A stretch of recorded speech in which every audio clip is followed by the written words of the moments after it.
This week's edition of NJBIA's Minding Your Business is brought to you in part by AT&T, helping family, friends, and neighbors connect in meaningful ways every day.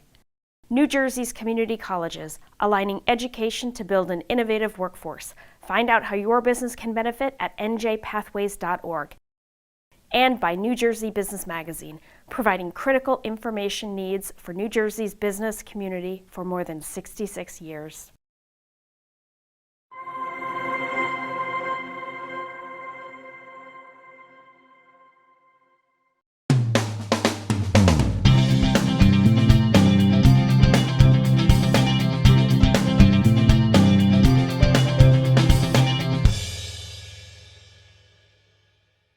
Welcome to NJBI's Minding Your Business. I'm Bob Considine. Well, labor shortages plus a skills gap makes for an uneasy formula that impacts workforces in New Jersey and elsewhere. But the career training school Lincoln Tech continues to offer many solutions and options both for workers and employers. And here to discuss it all is Lincoln Tech President and CEO Scott Shaw. Scott, thanks so much for being here. Hi, Bob. It's nice to be here. All right, so let's talk about Lincoln Tech. Before we get into the trends, let's Sure. talk about Lincoln Tech. What is it, and where in the country are these schools located? Sure. So Lincoln Tech is a New Jersey-based company, started in Newark, New Jersey in 1946. 1946. Our founder came back from World War II. He saw that his fellow vets needed opportunities to get into the workforce. And at that time, new technologies were emerging, and they were automatic transmissions and air conditioning. Okay. So he trained people, vets, how to repair those so they get in the workforce. And then since then, he's expanded the operation. It was a family-owned business for up until about 2001, and then investors bought it, and we went public in 2005. So we're a publicly traded company.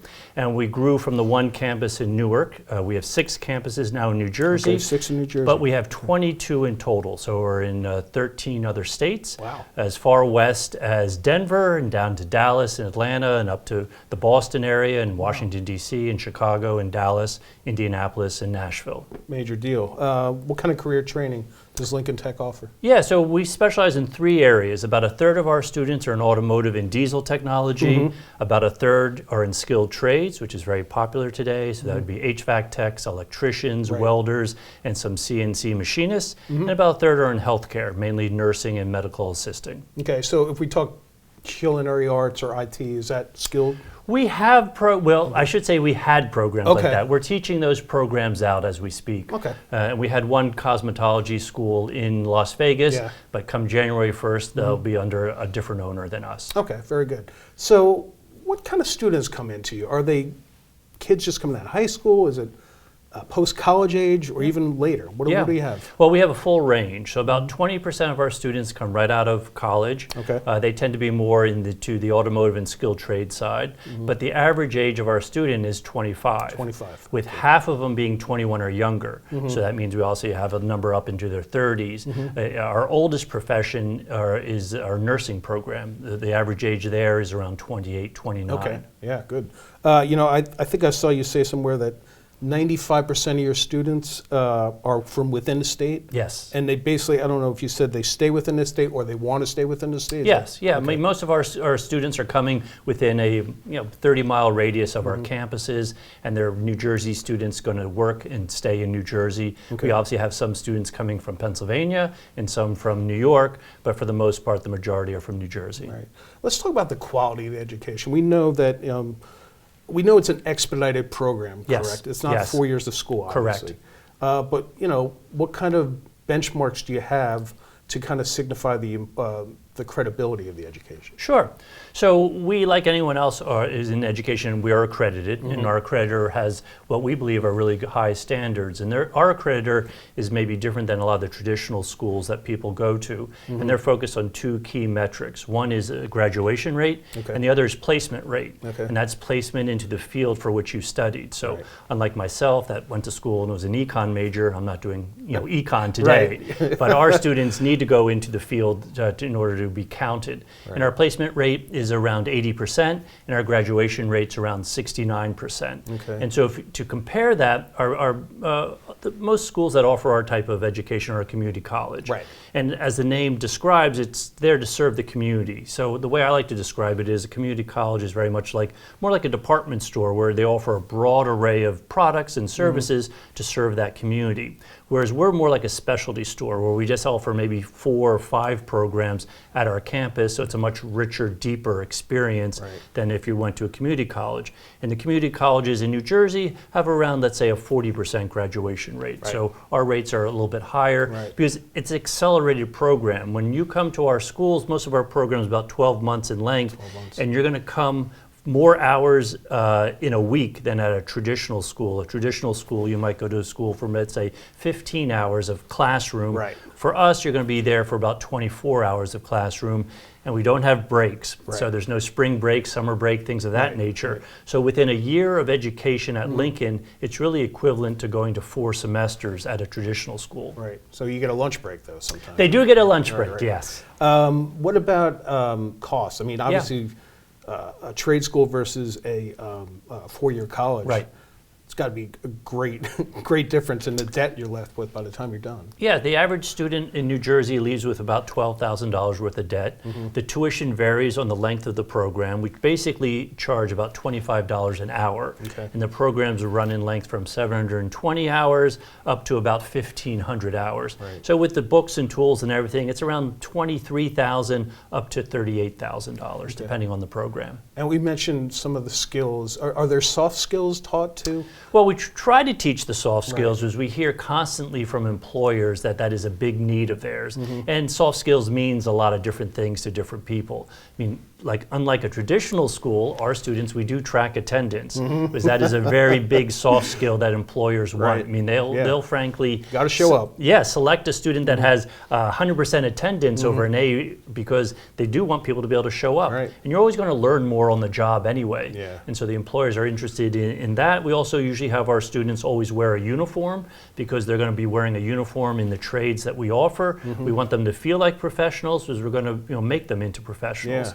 And then we also try to work on other professional traits, help them with their resumes, interviews, things of that nature, how to act professionally, how to hopefully provide some good customer service. But again, they're with us for only 12 months, so there's a limited amount that we can cover. I'm fascinated by the idea of a young person who really doesn't know what they want to do in life. And they have an interest in a skill, but they're not even sure they're going to be good at it. Do you get that? Oh, yeah.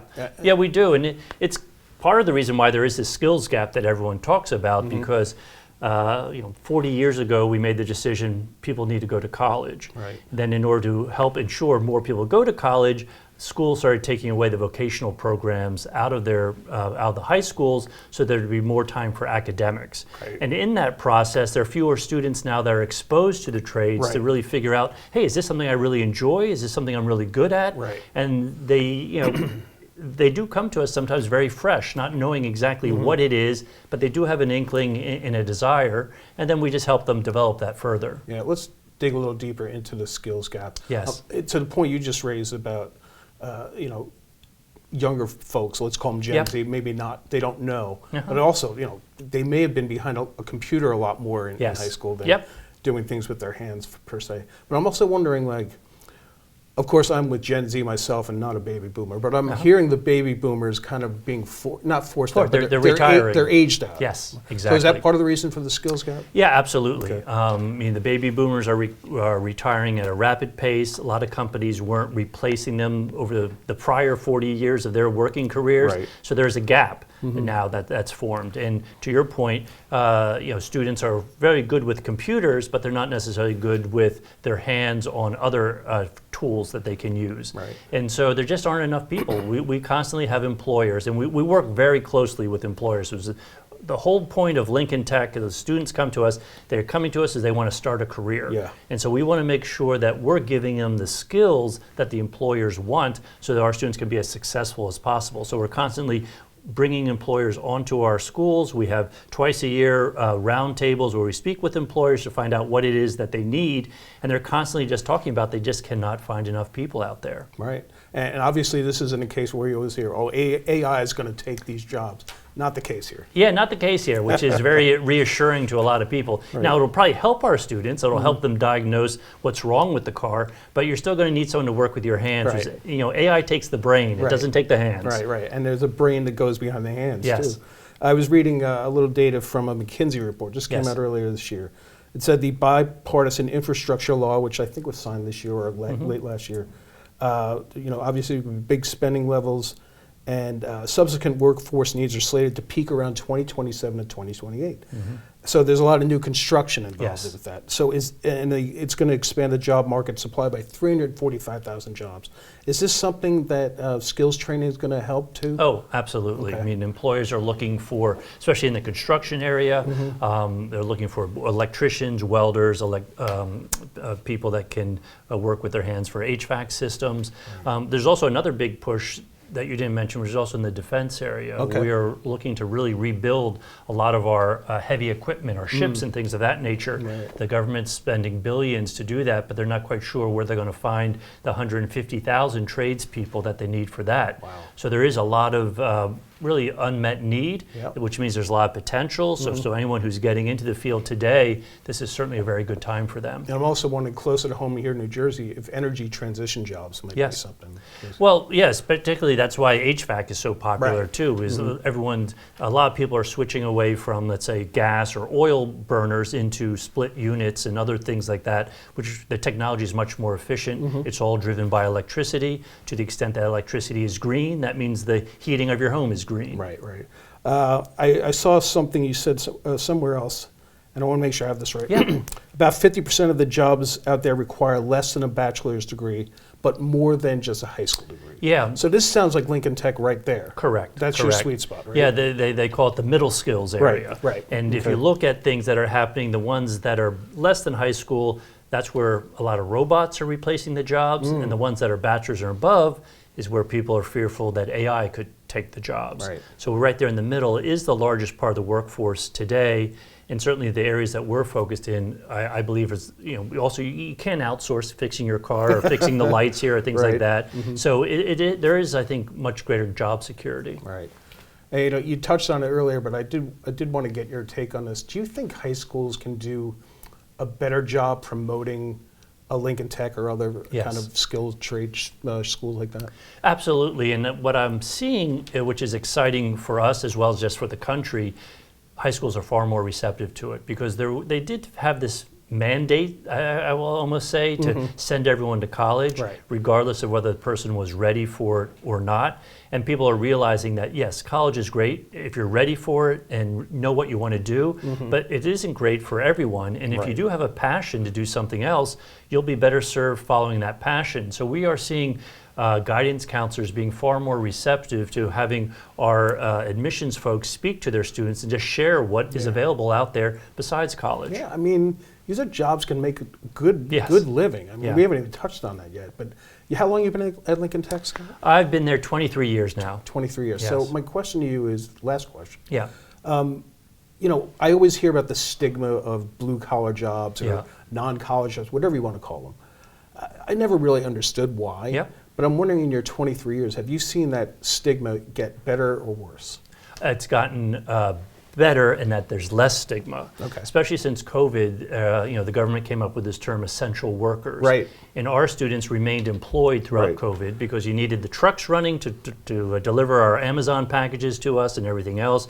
You needed the air conditioning and electricity working in the hospitals and in factories and in your home, and you needed nurses for sure. So they were deemed essential workers, and I think that helps really elevate who they are and really the value that they add. And just in general, as people talk more about how much you can make in the trades, that's also raising the awareness as well as the stature. So it's definitely changed. We have a ways to go, Yeah. but it's definitely moving in the right direction. All right, well, this is great stuff. And if folks, we're talking parents and students, people looking for a career change, want to learn more about Lincoln Tech, you're going to nearly 80 years of, as a leading provider of technical skills training. you're going to go to lincolntech.edu. Scott Shaw, King of Trades, thanks for being here. Thanks, Bob. Really appreciate it. We'll be back right after these words. Hello, darkness, my old friend. I've come to talk with you again. Because a vision softly dreaming left its seeds while I was sleeping.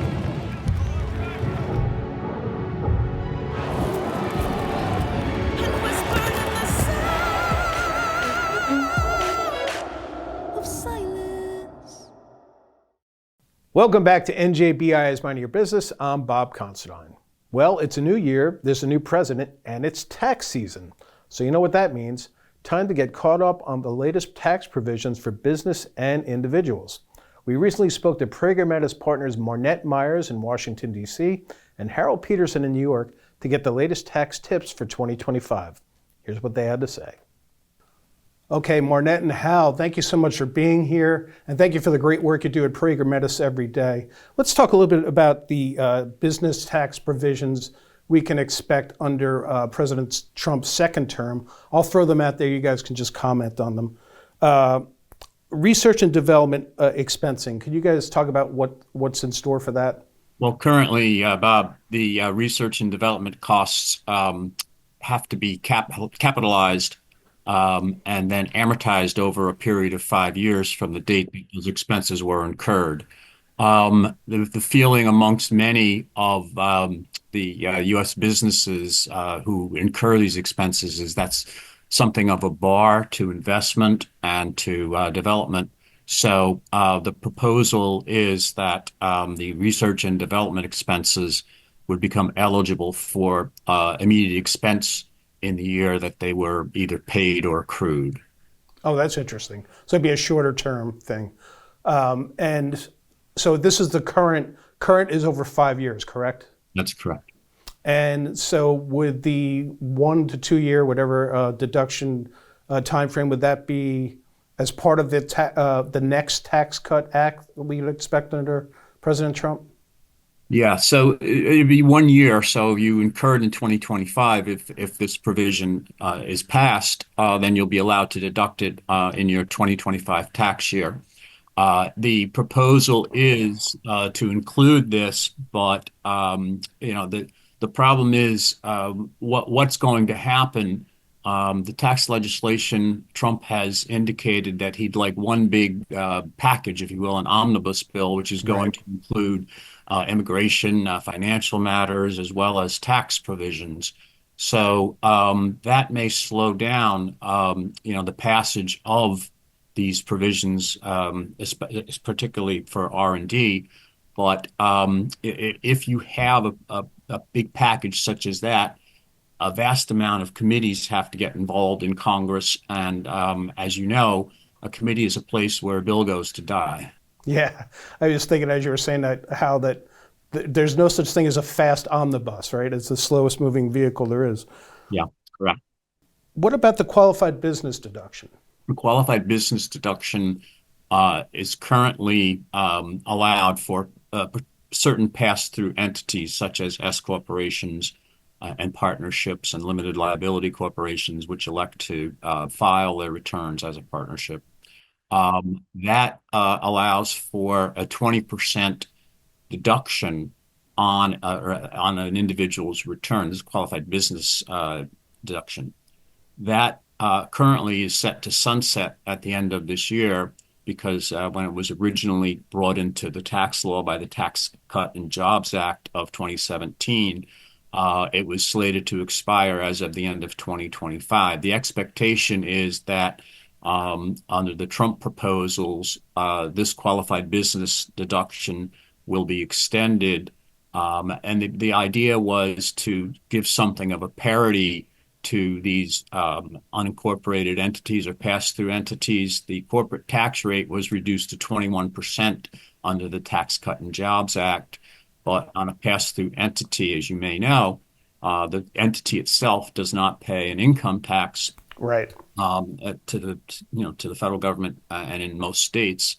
However, that income passes through to the owners, And in some cases, the tax rate for the individual could be as high as 37%. So the idea of this qualified business deduction was to give something of a parity with these disregarded or pass-through entities and corporations. So maybe how with that we could, and Marnett, obviously, we can pivot a little bit to proposals made during the 24 campaign by President-elect Trump, and he'll be president by the time this show airs just about. We're talking about a lower corporate tax rate for domestic production, right, under Trump?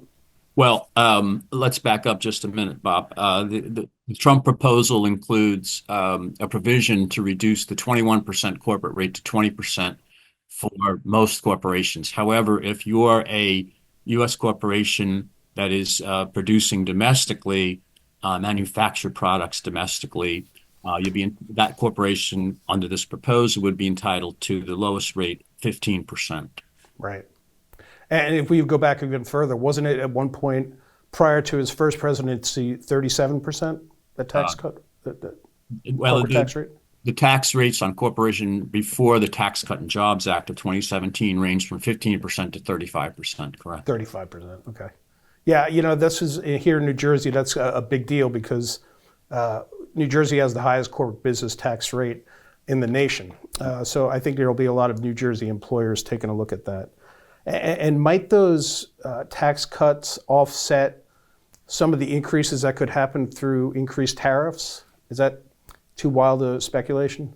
The tariffs are an unknown and a quantity right now. If there are tariffs, I think that that would cause somewhat of an offset to the gross domestic product that Trump is trying to encourage with these tax cuts, these tax provisions. So I think that has to be factored in, and I'm certain that will be a hot topic of discussion in the Ways and Means Committee when the tax bill has to start in the House in the Ways and Means Committee. So the question of tariffs is going to be a particularly thorny one. I'm sure there's a number of permutations and combinations that have to be worked into what's done if those tariffs are indeed imposed. Yeah, certainly here at NJBI, we get a lot of questions about what's going to happen with the tariffs even now. Marnett, what about the repealing of green energy tax credits? What can you tell us about that? That has been a proposal from Trump and his team on the election circuit, that they were going to repeal a lot of the green energy credits, and especially the EV automobile credits. Where that shakes out, I think, is going to be quite interesting, given his I don't know, relationship or the promotion of Elon Musk as a government Sure, consultant that's of a some sort. fair statement. I mean, I think that right there, maybe the EVs won't change quite as much as what we were initially thinking. But yeah, throughout his entire time on the election circuit, basically EV credits have been, kind of in the crosshairs, that was a lot of that was going to go away. Not just for business, but for, energy efficient home improvements and things like that, which have just recently kind of come back into play. For a long time, there was a lifetime maximum of like $500 credit. And now in the last couple of years, that's gone away, and we once again have annual credits.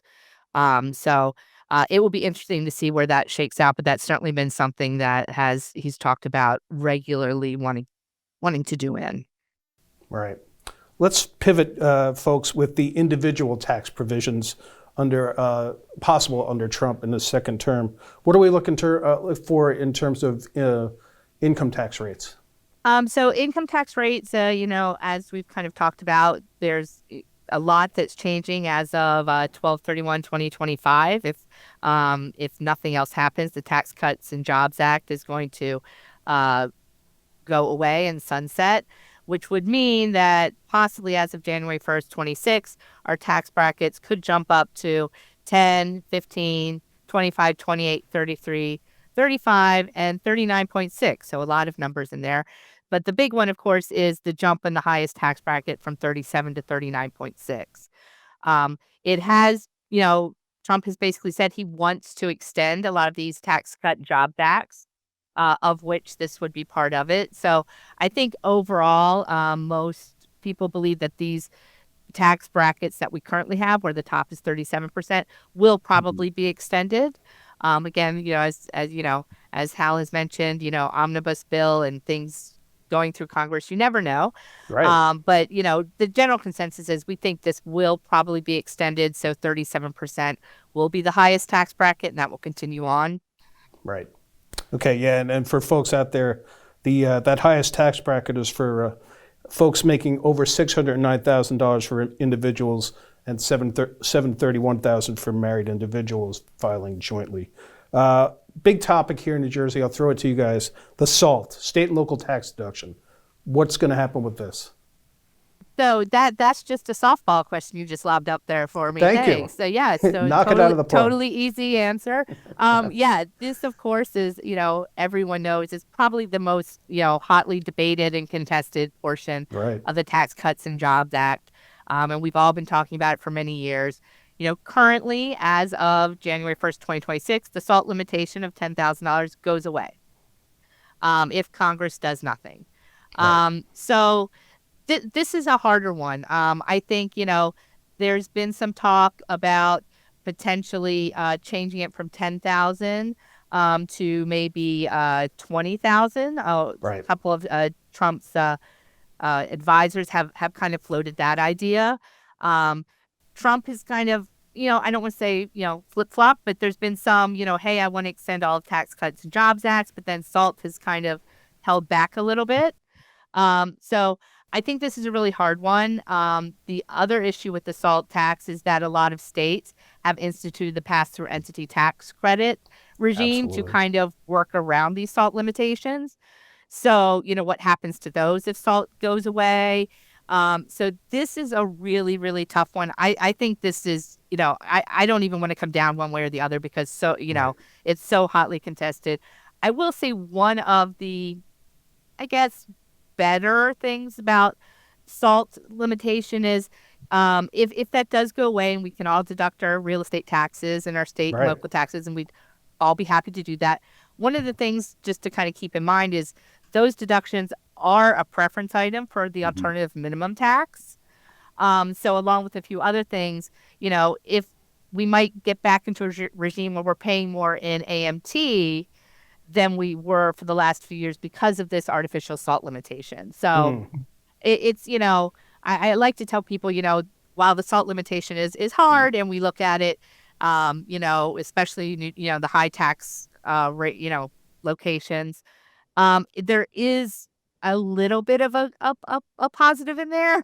I don't want Yeah. to say it's a huge one, but it's a small one because, AMT is rough for, the way it kind of ends up hitting people that were never supposed to pay AMT. That wasn't how it was envisioned, and that's just kind of how it, ended up over the years. So I guess one positive thing about SALT limitations is it does kind of cut back on AMT a bit, but I give this one, this is like, a flip of the coin. This could go either way. It's a tough one. You're right about that. I'll throw one more out for you guys. Child tax credit for the parents out there. Where do you foresee this going in Trump's second term?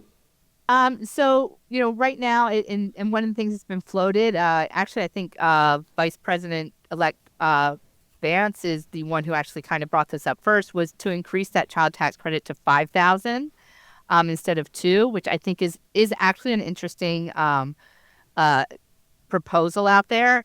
I do think, right now the child tax credit is still $2,000, and it does phase out for those making higher incomes, which is, I think, 200,000 and 400,000 for married filing jointly. I think that's going to be extended. If it reverts back, we're looking at incomes of, I think, 75,000 for individual for single, and like 110 or so for married filing jointly. And I mean, that's a super low number. So I really think that aspect of will easily probably be extended. And I think there's a decent chance that they expand the tax credit just to a higher threshold amount too. Yeah, I thought I heard Vance say, Vice President-elect Vance say 5,000 even. He was even saying that. Well, this is really, it's going to be an interesting time. I know you guys are going to be very busy about it. Folks out there want to learn more, get more information. They want to go to pragermetis.com, get one of their outstanding partners like the folks we have here today, Marnett Myers and Hal Peterson in New York. Thank you so much for being here. Thank you, Bob. Pleasure to join you. Thank you. All right. Thanks to the folks at Prager Metis, and thank you for joining us on NJBI is Minding Your Business. We'll see you next time.